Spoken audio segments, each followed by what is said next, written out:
ඉතින් යාළුවනේ බොහොම දුකයි ඉන්දියාවේ අහමදාබාද් වල වෙච්ච ගුවන් අනතුර ගැන. මම නම් යාළුවනේ එකම දේ ප්‍රාර්ථනා කරන්නේ මේ වගේ අනතුරක්, මේ වගේ දුක හිතෙන මරණයක්, වේදනාකාරී මරණයක් හතුරෙකුටවත් වෙන්න එපා කියලා තමයි මම ප්‍රාර්ථනා කරන්නේ. අද මාතෘකාවේ ටොපික් එක තමයි පොඩි හිල් තමයි කාලයක් යද්දී ලොකු හිල් වෙන්නේ. බැලූ බැලමටම කාට හරි කියන්න පුළුවන් මේක මොන හරුපයක්ද, මේ මොන වඳුරු කුණු හරුපයක්ද කියලා. නෑ, මේක වඳුරු කුණු හරුපයක් නෙවෙයි. මේ යානයේ අනතුර සම්බන්ධ ප්‍රධාන මාතෘකාව තමයි පොඩි හිලක් තමයි කාලයක් යද්දී ලොකු වෙලා ලොකු අනතුරක් වෙලා තියෙන්නේ.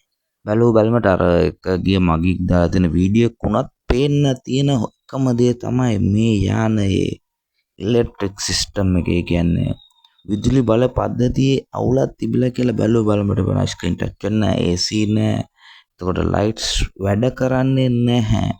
ඉතින් ඇයි මං අහන්නේ මේ මිනිස්සු මේක සුළුවට ගත්තේ?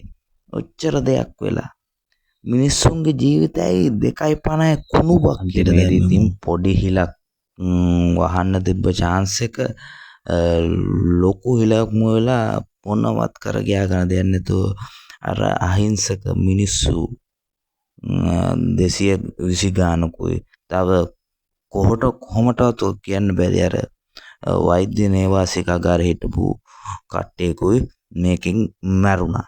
ඉතින් මං කියන්නේ මේක මන්නම් කියන්නේ ඉබේ වුණ දෙයක් නෙවෙයි. මේක හිතාමතා නොසැලකිල්ලෙන් සල්ලි පෙරේතකමට වුණ දෙයක්.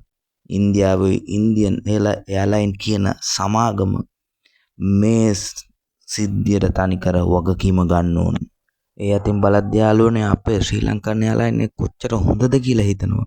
පොඩි කාර්මික දෝෂයට පවා හොඳට වෙලාවක් අරන් හදලා තමයි යානයක් එළියට දාන්නේ. මේ වගේ මිනිස්සුන්ට හදිස්සි වුණ පළියට යානා එළියට දාන්න හොඳ නෑ. ඒ වශයෙන්ම මොකක් හරි අනතුරක් වුණොත් ජීවිතේ ඔක්කොම ඉවරයිනේ.